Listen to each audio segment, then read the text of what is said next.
Assalamualaikum warahmatullahi ta'ala wabarakatuh. Alhamdulillahi rabbil alamin. Wabihi nasta'inu ala umuri dunya waddin. Wala hawla wala quwwata illa billahil aliyil azim. Wa sallallahu ala sayyidina wa maulana Muhammadin wa ala alihi wa sahbihi ajma'in.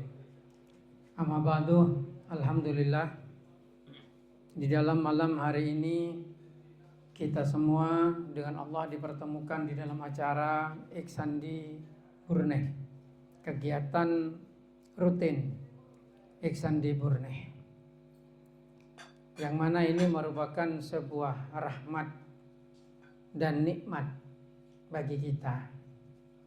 Setelah sebulan berpuasa, ditambah lagi dengan kesibukan-kesibukan yang ada, kita bisa berjumpa kembali, berkumpul kembali, saling beranjang sana, saling bercerita, saling berceloteh ria, saling berbagi rasa curhat di antara kita semua.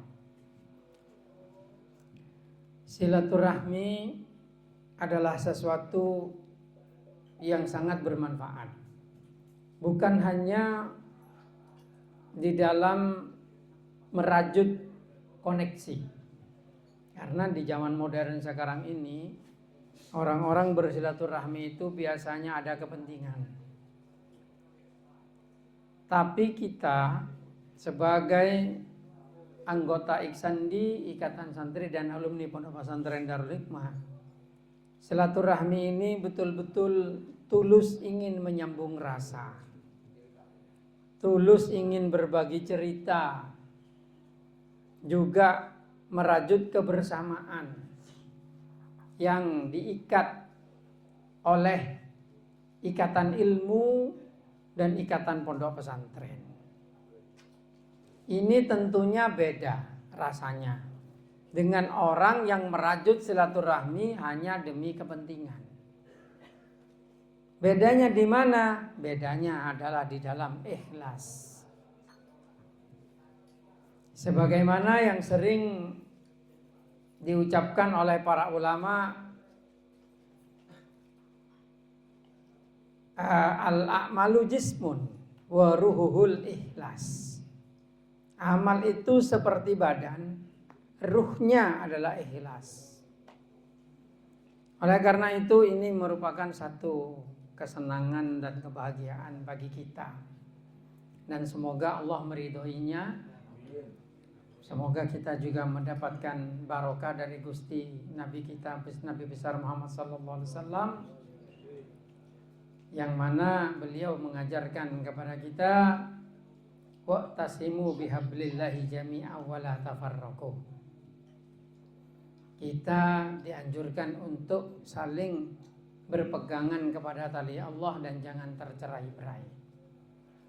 Perlu dipahami bahwasanya di zaman sekarang ini terus terang saya merasa agak miris melihat perkembangan dunia. Dari satu sisi, saya tidak akan membahasnya dari sisi politik karena itu sisi duniawi. Tapi dari sisi ukhrawi yang saya bahas. Karena sekarang ini yang benar dan yang salah itu sudah mulai kabur. Retorika manusia terkadang membenarkan yang salah dan terkadang membuat yang salah menjadi benar. Apalagi sekarang sedang gencar-gencarnya perang proksi, di mana dunia Islam sedang digarap, sehingga Islam ini diharapkan tidak mampu bersatu dan tidak mampu menjadi kekuatan yang mempengaruhi dunia secara global. Garapannya di mana? Garapannya adalah dengan cara diadu domba. Di mana ada celah, di situ kita diadu domba.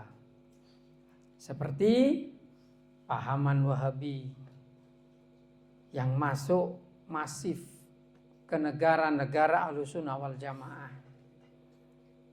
yang tujuannya adalah untuk saling membenturkan umat Islam sehingga tunduk kepada one world order yang seperti diharapkan oleh Amerika dan sekutunya. Juga polemik-polemik seperti polemik nasab yang sekarang juga muncul untuk dibentur-benturkan antar umat Islam. Kemudian juga masalah akidah sekarang sedang diretorikakan. Bagaimana akidah yang kita anut ialah Asy'ari dan Maturidi itu dianggap sebagai akidah yang sesat. Ini juga garapannya Wahabi ini. Kalau sampean pernah umroh atau haji di Masjidil Haram di depan Ka'bah, itu ada orang yang memang mencari orang-orang Indonesia nanti diberi selebaran tentang sesatnya Asy'ari dan Maturidi. Itu ada memang, dan itu dibiayai oleh Wahabi. Di Masjid Nabawi sama, ada orang yang memang memberikan selebaran kepada orang-orang Indonesia. Nah, ini garapannya seperti itu. Tapi ini jauh dari berpengaruh langsung kepada kita. Yang berpengaruh langsung kepada kita itu justru adalah bagaimana TikTok itu kemudian dengan gencar mereka lebih meng-FYP-kan ajaran Wahabi di TikTok itu. Sepertinya memang dikontrol seperti itu. Sehingga untuk orang-orang yang awam itu sangat berbahaya. Di sisi lain, juga di TikTok, mereka sering mengedepankan atau menampilkan kesesatan orang-orang sufi. Misalnya seperti film bid'ah yang muncul di Malaysia. Itu juga bagian dari perang proksi. Begitu. Intinya kita umat Islam ini sedang digarap. Akan tetapi ini yang perlu untuk mungkin saya ingatkan kembali. Bahwasanya ajaran yang dibawa oleh para Ahlussunnah wal Jamaah seperti Wali Songo ini adalah ajaran yang memiliki dasar yang sangat kuat.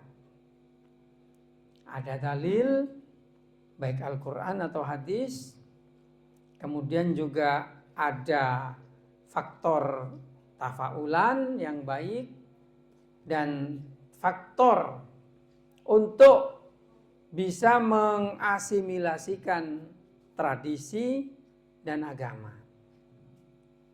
Saya katakan asimilasi itu sebagai sesuatu yang positif karena Allah mencontohkan. Seperti tawaf dan sa'i di dalam haji. Tawaf dan sa'i di dalam haji, ulama, para sahabat pernah mempermasalahkan. Bahkan menganggap ini dosa, bagian dari ajaran jahiliyah. Tetapi Allah Ta'ala kemudian menurunkan ayat Innas Safa wal Marwata min sya'airillah faman hajjal baita awi tamara fala junaha alaihi ayyatawwafa bihima.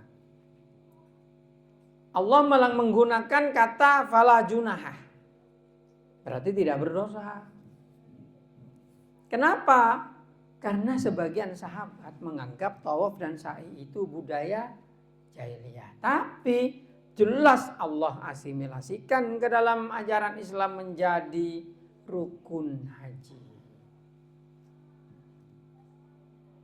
Inilah kenapa ketika ada beberapa orang dari kubu sebelah mengatakan tahlilan ini budayanya Hindu, ini budayanya ini budayanya ini, dengan sendirinya langsung dibantah oleh Al-Quran itu.